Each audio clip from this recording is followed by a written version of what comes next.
La nature de la femme, c'est le coït, c'est sa valeur profonde. L'accouplement, c'est le mouvement de la féminité même. Et Weininger nous dit que la femme n'est pas capable justement de comprendre ce qu'elle fait réellement lorsqu'elle s'accouple, puisqu'elle n'a pas cette capacité d'abstraction que H a de sortir de l'événement pour mieux le penser, mais que ce mouvement de l'accouplement est vraiment le mouvement naturel de la féminité, le mouvement de la féminité lui-même. H, quant à lui, est porteur de valeurs, et la femme, ayant une forte suggestibilité, va adopter les idées de H, la vision du monde de H, et être influencée par lui.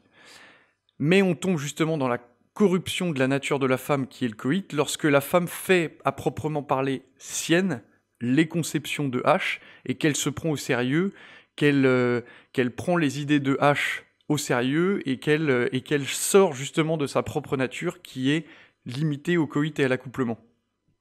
La femme, en adoptant les idées de H, développe en fait une seconde nature, dont elle ignore quelle est la sienne propre. La première nature étant le coït, l'accouplement, et la seconde nature étant la conception de H des choses.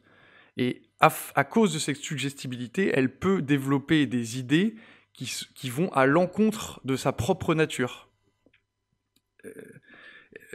Moi, ça me fait toujours penser aux féministes qui sont de plus en plus affreuses, là, les extrêmes, qui ont des poils aux pattes et des poils sous les aisselles, c'est qu'en fait, elles empêchent leur nature propre liée au coït de se manifester réellement dans le monde. Cette dissonance qu'il y a entre la nature réelle de la femme et cette nature d'emprunt, c'est ce qui crée le phénomène hystérique. Ce qui marque justement chez la femme hystérique, c'est son grand nombre de contradictions. D'un côté chaste, d'un côté extrêmement sensuelle, d'un côté douée d'intelligence critique et de l'autre sujette à l'hypnose. Voilà, et c'est vraiment le moi de sa nature et le moi apparent issu de la réception de l'influence extérieure qui se confrontent et qui ne sont même... Le moi d'emprunt est même une négation du moi absolu, du moi naturel de F. L'hystérie est en fait la banqueroute du moi apparent, affiché et superficiel. Il arrive un moment où il y a un traumatisme psychique chez la femme du fait que ce moi apparent ne soit plus suffisamment solide pour répondre dans la vie à ce qu'elle expérimente. Ce traumatisme psychique, il dénonce en fait cette faiblesse et ce manque de solidité du moi d'emprunt, il le fait s'évanouir et donne l'occasion au moi réel de se manifester. Le moi d'emprunt meurt. Mais le surgissement du moi réel s'identifie pour elle à cette volonté étrangère contre laquelle elle se cherche un refuge dans son moi apparent et désormais caduque. Et c'est là qu'apparaît l'hystérie, c'est qu'en fait, lorsque le moi apparent fait banqueroute, que la femme réalise que ce n'est pas ce qu'elle est, elle n'accepte pas sa nature profonde, elle continue à vouloir s'accrocher à son moi apparent qui est un moi d'emprunt. Ce corps étranger dans la conscience, ce moi mauvais, voilà, c'est les deux manières dont, dans l'étude de Janet, l'automatisme psychologique, les femmes parlent de cette dissociation de la confiance. D'ailleurs, dans l'étude de Janet, l'automatisme psychologique, il n'y a, dans tous les cas célèbres, que des femmes. Aucune ne se rapporte à un homme, ce qui est quand même une preuve supplémentaire scientifique de ce qu'on est en train de dire. Donc ce corps étranger dans la conscience, pour reprendre ce moi mauvais, comme elle l'appelle, est en réalité la véritable nature féminine, tandis que ce qu'elle-même prend pour sa vraie nature et son vrai moi n'est précisément que la personne qu'elle est devenue par l'influence en elle de tout ce qui lui est étranger. En fait, les représentations sexuelles réprimées sont du coup cause, de qui sont sa vraie nature, sont cause de ce caractère protéiforme et imprévisible de l'hystérie. C'est le moi apparent qui se défend contre le moi réel.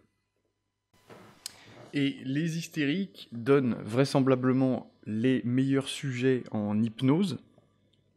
Et le point de vue de Weininger sur l'hypnose est quand même, disons qu'il met les mots sur bon nombre de réflexions inconscientes qu'on a tous eues. C'est que, en fait, celui qui se laisse hypnotiser commet vraiment l'action la plus immorale qui se puisse concevoir, selon lui, puisqu'en fait, au lieu d'appliquer et de garder sa conscience, il entre dans un rapport de servitude complet. Et je dis ça parce qu'en fait, les hystériques font les meilleurs médiums en hypnose. Donc voilà, l'individu qui se laisse hypnotiser entre dans un rapport de servitude complet et il soumet sa volonté et sa conscience à une force étrangère, à une conscience étrangère qui vient s'appliquer en lui. Et là, si les femmes et les hystériques font les meilleurs sujets d'hypnose, je veux dire, on a la preuve par A plus B de tout ce qu'on a pu dire, même au départ, dans la partie numéro 1 de la vidéo, et maintenant que la femme a une grande suggestibilité et son moi n'existe pas.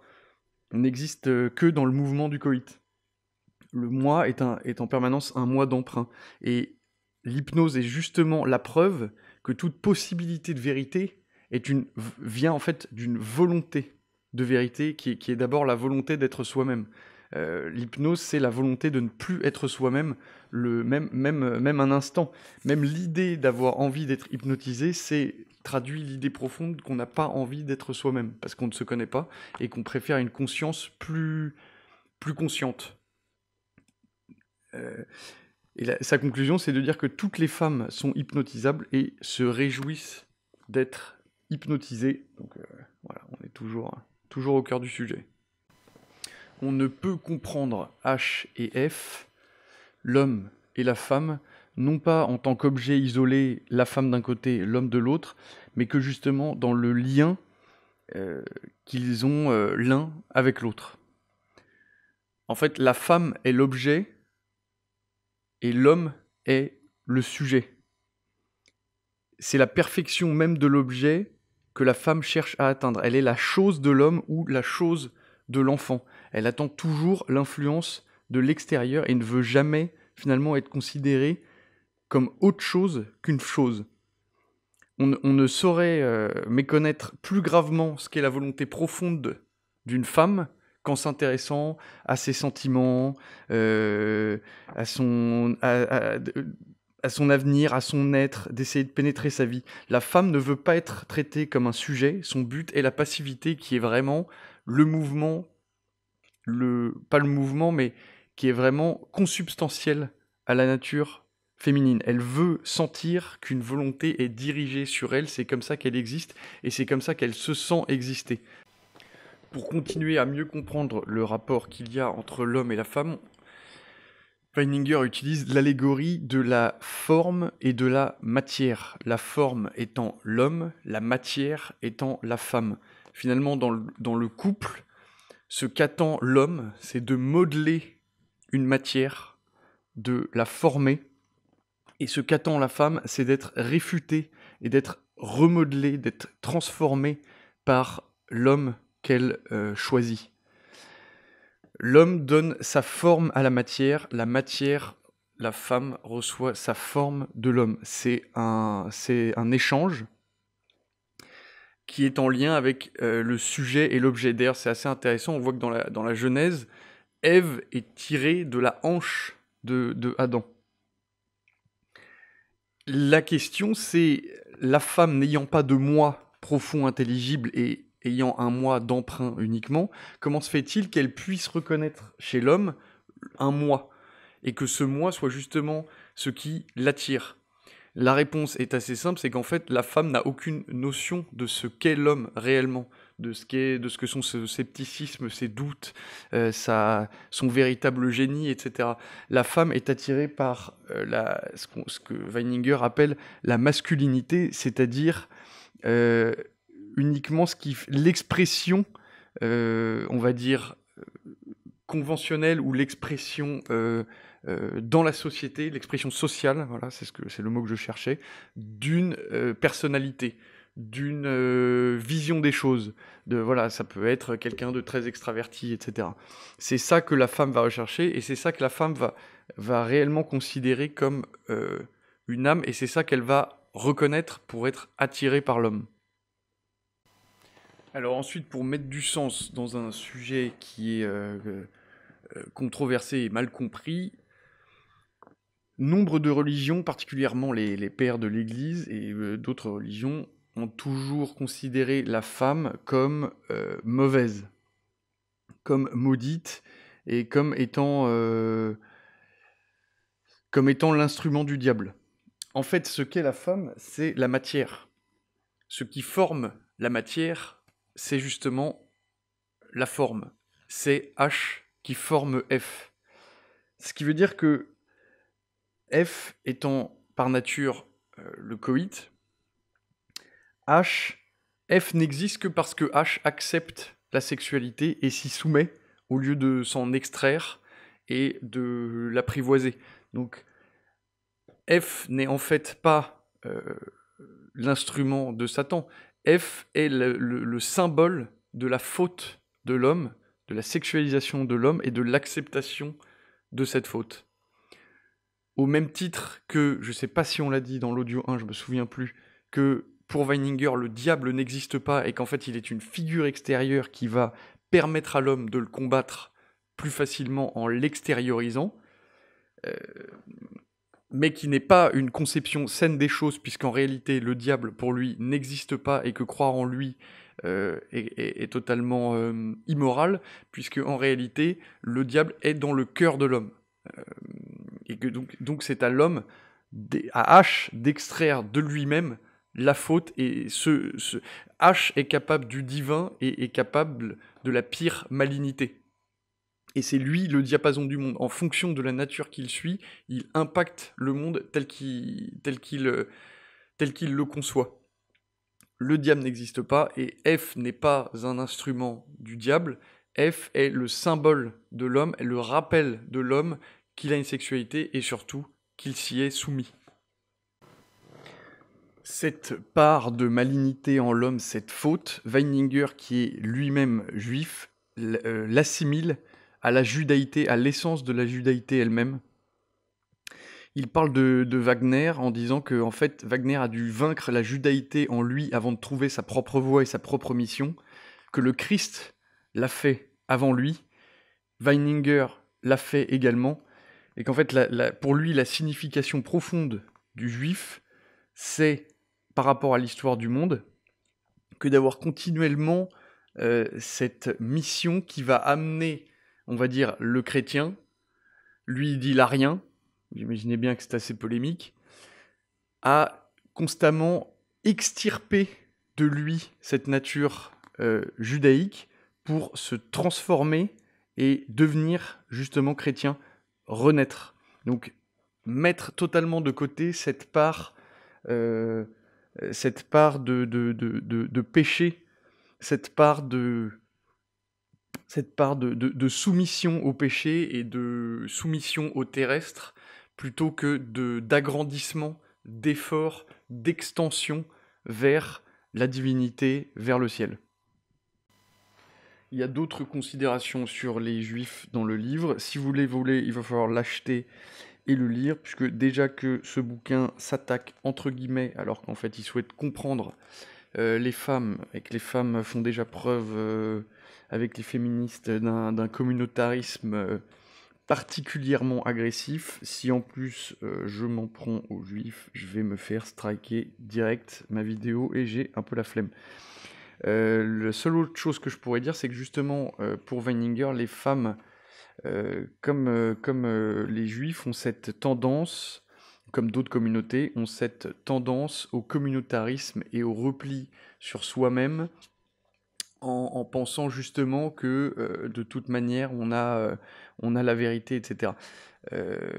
C'est-à-dire que toutes ces communautés sont l'opposé exact de l'éthique kantienne individuelle, qui souhaite le salut de l'âme par soi-même, par l'arrêt des influences extérieures et la compréhension de son moi intérieur pour suivre sa mission.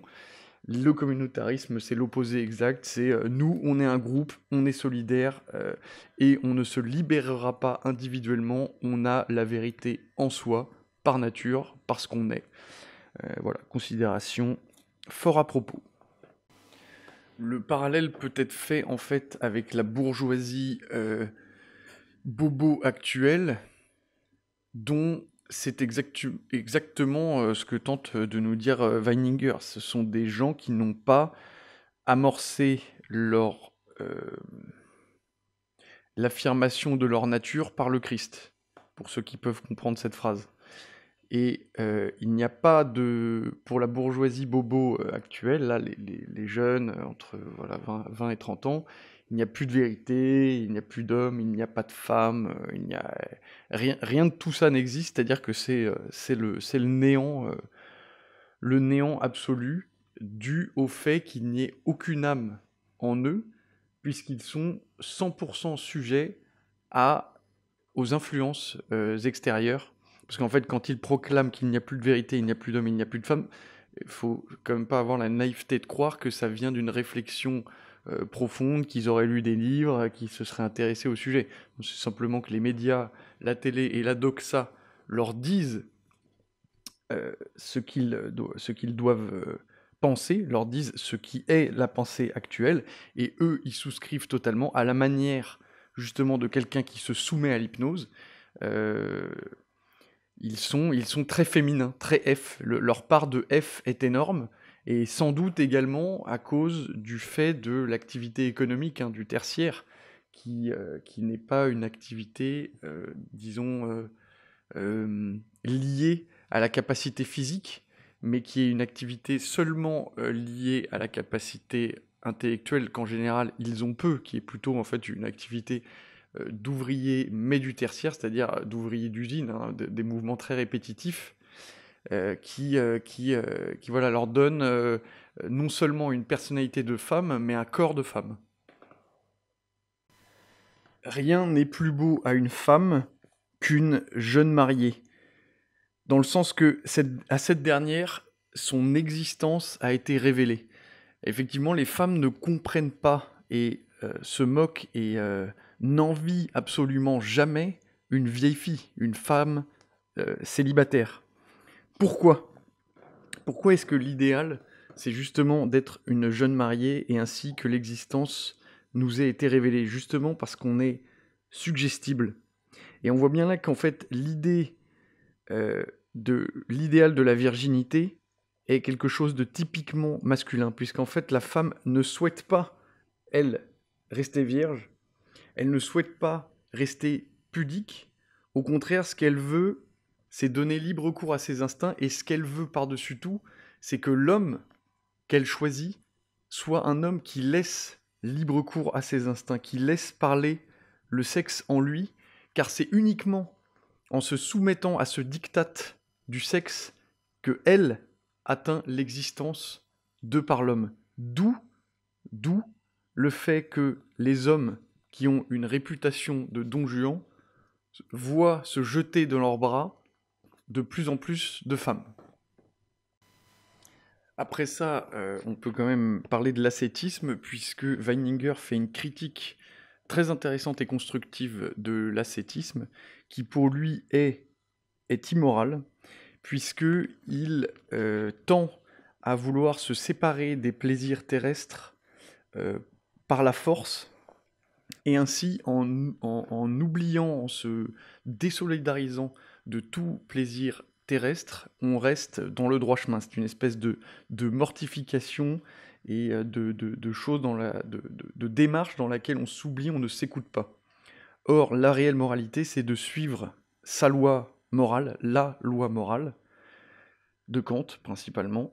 Et en fait, pour lui, il est légitime et il est normal même que l'homme souhaite se donner du plaisir dans son existence sur Terre, qui est une existence euh, compliquée, semée d'embûches.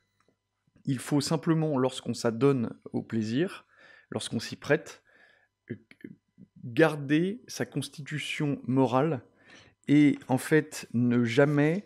il ne faut jamais que l'instinct du plaisir domine chez l'homme la volonté de valeur. Autrement dit, il faut toujours qu'il puisse se respecter lui-même lorsqu'il s'adonne au plaisir. Mais donc, les deux ne sont pas antinomiques. Alors, face à tout ce problème de la femme qu'on vient, dans les grandes lignes d'évoquer, quelle est l'attitude que l'homme doit avoir à l'égard de la femme? Déjà, je rappelle que quand on dit la femme, on parle de la F fondamentale, hein. Chaque être humain a des degrés, et le F fondamental n'existe pas. Il y a forcément des degrés de H dans toute femme. Quelle est l'attitude morale qu'on doit avoir? Nietzsche, c'est le passage que cite Weininger, préconise d'avoir vraiment une conception à l'orientale, c'est-à-dire de considérer la femme comme une chose et comme une propriété privée, et qu'il s'agit là d'un instinct qui serait lié, d'un instinct tout à fait juste qui serait lié à la longue histoire de l'Orient. Weininger va vraiment adopter le point de vue inverse. Lui, sa revendication, qui me semble être la bonne, c'est que la femme doit être totalement l'égale de l'homme, au contraire. Il faut justement que la femme et l'homme soient totalement égaux et qu'ils se regardent l'un et l'autre comme totalement égaux, et que H regarde F comme son égal, pas que dans le sens justement euh, aujourd'hui d'une platitude pas possible de la citoyenneté, de toutes ces conneries, mais justement que la femme devienne l'égale de l'homme dans son devoir moral, dans son devoir de se sauver elle-même par la réalisation de sa nature et par son dépassement. Tout comme l'homme doit dépasser le juif en lui, la femme doit dépasser la femme en elle, et elle doit justement euh, requérir pour l'homme le fait qu'il soit réellement chaste, qu'il ne veuille plus la coïter. Et ça, ce serait justement une manière pour la femme de s'extraire d'elle-même et d'atteindre à la moralité ultime, qui est en fait la moralité ultime, le monde intérieur, tout ce dont on a parlé dans la partie 1, qui est un vrai cours de philosophie, et là, tout ce dont on parle, et même tout ce qu'il faut comprendre du monde, c'est qu'en fait, le monde n'est pas un combat euh, en permanence extérieure, c'est d'abord et avant tout un combat intérieur. Il faut se dépasser soi-même, il faut comprendre ce qui n'est pas sain en soi, il faut essayer d'être fier de soi, justement, non pas en acceptant toutes ses faiblesses, comme le font les modernes, en disant que les grosses c'est très bien, alors que ce sont des gens qui ne font pas suffisamment de sport et qui ne s'entretiennent pas, que les poils c'est très bien, c'est naturel, alors que on ne voit pas en quoi se négliger c'est être féministe. Alors voilà, tout ça, l'histoire finalement de l'accomplissement personnel philosophique de la morale individuelle, c'est de se dire je ne suis pas assez bien, identifier ce pourquoi je ne suis pas bien et me battre contre moi-même afin de trouver la liberté. Et donc cette revendication hautement féministe de l'égalité homme-femme de Weininger est un point d'orgue, une conclusion magnifique à tout le développement du bouquin, dans le sens où justement il ne faut pas limiter le féminisme, l'égalité homme-femme à simplement des droits civiques et des histoires des conneries de salaire, qui sont entièrement fausses quand on s'y penche réellement, ou entièrement marginales en tout cas, mais justement amener l'homme ultime, qui est très rare, qui représente peut-être 0,001% de la population, l'homme de génie qu'on a décrit, qui veut être un homme de génie, qui veut se surpasser, se dépasser, amener la femme à la même conception, à concevoir ses faiblesses réellement et à vouloir intrinsèquement les dépasser. Alors là, il met lui un petit point là-dessus, c'est qu'il pense que ce n'est pas possible, mais qu'il faut quand même le faire puisque c'est le devoir de l'homme de traiter de traiter F, excusez-moi, de cette manière. Le salut, l'amour, qui est à mort, le fait de tuer la mort, se trouve justement dans cette libération de l'esclavage, qui est libération de la sexualité, et c'est là où les féministes ne font pas le job, et c'est là où d'ailleurs on peut vraiment se rendre compte de cette incapacité d'abstraction de la femme, de pouvoir se regarder en tant qu'objet, et réellement ne pas en être un, c'est que les revendications n'ont rien à voir avec ce qu'elles devraient être. Ce qu'elles devraient être pour qui a compris la question, on va dire, féminine, euh, avec cohérence, c'est tout ce qu'on a annoncé. Tout ce qu'on a énoncé, excusez-moi.